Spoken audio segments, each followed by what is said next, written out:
In April, a truck slowed down on County Road 9 outside Harlow, and the man driving it did something he hadn't done in 3 years. He pulled over.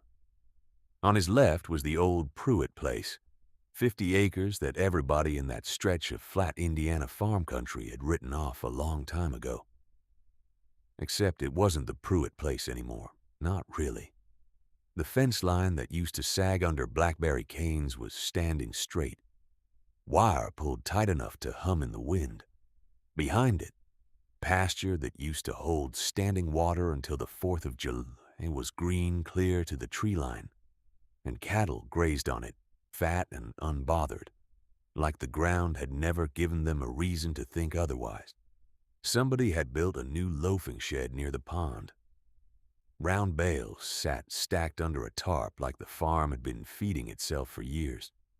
The man in the truck was named Earl Sutter, and he'd farmed the section across the road for 41 years. He knew that ground. He knew what it had been, because he'd watched 3 generations of Pruitts lose their patience with it. He sat there a long minute with the engine running, trying to square what he remembered with what he was looking at now. 1 year earlier, that farm had been unsellable. Now it didn't look like the same 50 acres at all, and Earl couldn't yet explain why. To understand how that happened, you have to go back to a cold January morning when a diesel mechanic named Gary Tolliver stood in the mud at the edge of that same pasture with a real estate agent who kept apologizing for the property before he'd even shown him half of it. Gary was 44, and he'd wanted ground of his own since he was maybe 12. He'd spent 22 years turning wrenches at Halverson Equipment 2 towns over, fixing combines and balers for men who owned land he didn't. As a boy, he'd hauled hay every summer for his grandfather until the old man died, and the farm got sold off to somebody's cousin, and he'd never quite let go of the feeling of losing it. He had a wife, Denise, and a 15-year-old son who'd been asking for a horse since he was 10, with nowhere to put one. The Pruett place was the first 50 acres Gary had ever been able to afford, and even that was only because nobody else wanted it. If you've ever driven past a piece of ground everybody else had already given up on, and wondered what it would take to bring it back, stick with this one, because it's about to get complicated fast. The reason the farm was cheap was plain enough once Gary walked it. 20 of the 50 acres, the low ground along the creek, held water like a bathtub, some years barely draining by June. And by then, whatever a man had tried to plant there was already drowned or never went in at all. The Pruett family had farmed that ground for 3 generations, and the last of them, an old widower named Curtis Pruett, had simply stopped fighting it, running a few head on the dry ground up top until he gave that up too. When he died, his kids wanted nothing to do with land that flooded every spring and grew mostly reed canary grass and thistle. The listing sat for 3 years, and the price dropped twice. And when Gary's offer finally closed, he paid less for 50 acres than most people in Harlow would have handed over for a decent used pickup.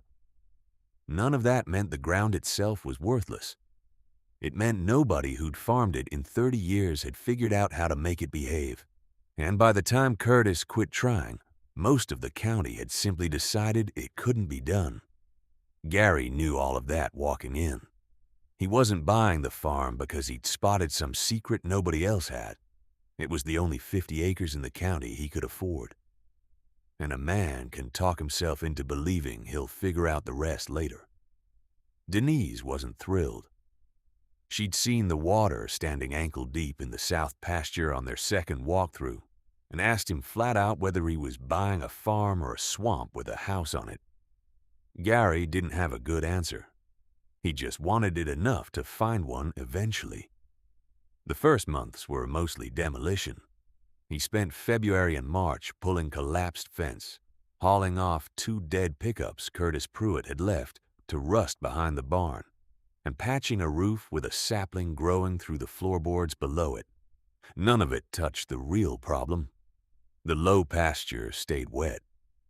In late March, after 4 days of steady rain, Gary walked the creek bottom and found himself standing in water, past his ankles in a field that, according to the plat map, wasn't even classified as wetland.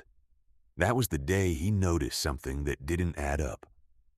Along the eastern edge of the low pasture, maybe 2 acres tucked against an old hedgerow, the ground wasn't holding water the way the rest of the field was. It wasn't dry exactly, but it drained.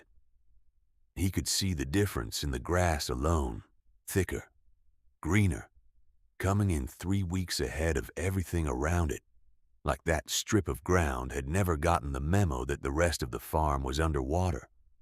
Gary crouched at the edge of that strip and pushed his hand into the soil. It gave way easy, dark and loose. Nothing like the gray clay muck 6 feet away.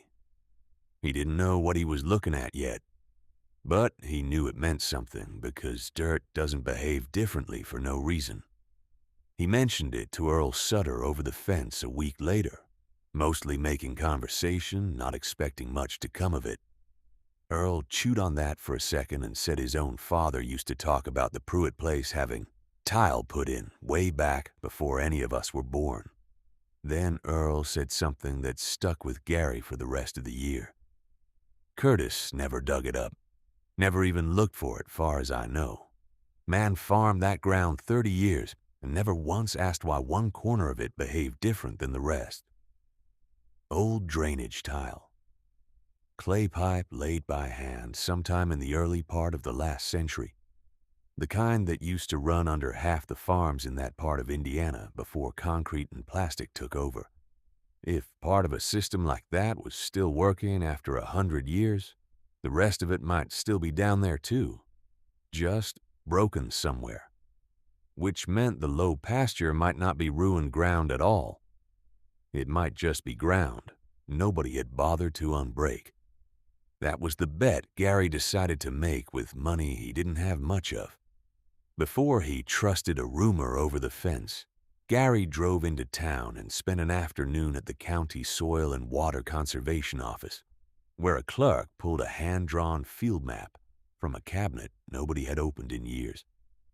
Dated 1931, it showed a tile system running under the Pruett farm's low ground in a pattern that matched almost exactly what Gary had already found by hand. He also tracked down Curtis Pruett's daughter, Faye, who'd moved to Ohio decades ago and remembered her dad standing at that same hedgerow more than once, scratching his head, saying the back corner never flooded, and he never understood why. Nobody in 3 generations had connected that memory to the map in the cabinet. Gary drove home with both. Gary didn't have money for an engineer or a drainage contractor. What he had was a rented mini excavator, a farm tile locator app that mostly worked, and every Saturday he wasn't at Halverson Equipment. He started at the strip of good ground and worked outward, probing with a steel T-bar, listening for the hollow sound of clay pipe 2 and 3 feet down. By the second week of April, he'd found it, an 8-inch clay main running east to west, still mostly intact, still carrying water even after 100 years in the ground.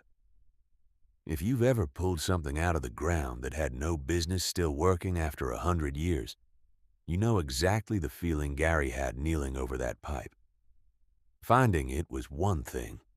Figuring out where the rest of it went and whether any of it could still be trusted was another problem entirely. He also found where it stopped working.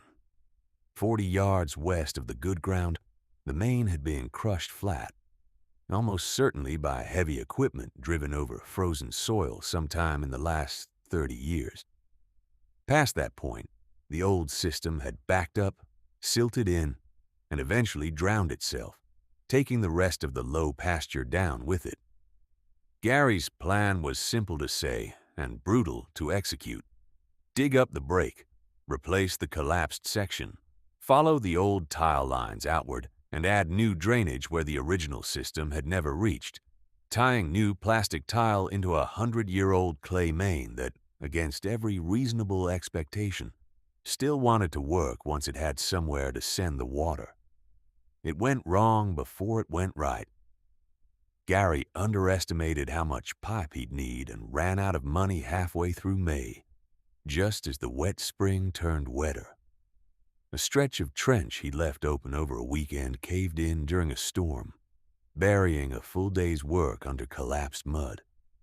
Denise found him in the kitchen one night with the checkbook and a face she didn't like the look of. And for 2 weeks in late May, Gary seriously considered he'd traded a truck's worth of savings for a farm's worth of expensive mud. What kept him going was small. In early June, after repairing the crush section and reconnecting roughly 150 feet of new tile into the old main, he walked the low pasture 2 days after a hard rain and found dry ground where there hadn't been dry ground in April. Not the whole field, maybe 4 acres, but 4 acres that had gone from swamp to walkable in 14 hours. He stood there a long time before he let himself believe it wasn't a fluke. Gary had 4 acres of dry ground now. The question was whether the other 16 could be brought back the same way, and whether he had enough money left to find out. He called Denny Rourke, a contractor he'd known since high school, who ran a small excavation outfit 2 towns over, and asked him to come look at what he'd found. Denny walked the tile lines, checked the outlet down at the creek, and told Gary something he hadn't quite let himself say out loud yet. The old system had probably drained that whole 20 acres once, decades before either of them were born, and there was no reason a modern tile plan couldn't finish the job the original farmer had started. If Denny was wrong about the rest of the system, the money it took to finish it was money the farm might never give back. Getting there took the rest of the summer. Gary and Denny worked weekends, trenching new lines out from the repaired main in a herringbone pattern, tying into the old clay wherever it was sound, and routing around it wherever it wasn't. Money stayed tight throughout. A wet July put them 2 weeks behind schedule, and Gary's excavator rental ran out before the job did. So he spent 11 days trenching the last stretch by hand, because a second rental was more than the account could take. Earl Sutter started stopping by more than the fence line required. He didn't say much at first. He'd park his truck, watch for a while, maybe point out a low spot Gary had missed. By August, he was showing up with tools Gary didn't have, and staying past dark on the nights they were racing a forecast. He never once said he changed his mind about the farm. He just kept showing up, which was Earl's way of saying it. The rest of the neighborhood came around slower. Through June, people still mostly drove past without a second look, the way they had for the last 5 years of Curtis Pruett's ownership. By August, a man from 3 farms down stopped in at Halverson Equipment just to ask straight out whether it was true Gary had gotten that backfield to drain. Gary told him the truth, that it wasn't a trick, just old pipe and new pipe, tied together right. The man didn't look like he believed it. He drove past the farm again on his way home anyway. By that point, word had started to move around Harlow the way it does in a small farming community. Slow, then all at once. The hardest part, the digging and the guessing and the running out of money, was mostly behind him now. What was left was watching the ground finally do what it had been built to do 100 years earlier. By late August, the transformation had a shape you could see from the road. The low pasture that had drowned every spring for as long as anyone could remember was holding grass instead of water. Gary seeded it in September, mixing in clover the way Denny suggested, and by October it had gone from reed, canary, and thistle to something close to real pasture. He fenced it that same month, moved 8 head of cattle onto ground that had never held livestock in his lifetime, and watched them do something the Pruett family hadn't seen there in 30 years. Put on weight through an Indiana winter without a single hoof sinking past the ankle. The whole 50 acres changed with it. With the low ground finally productive, Gary didn't need to crowd everything onto the dry acreage up top, the way Curtis had been forced to for decades.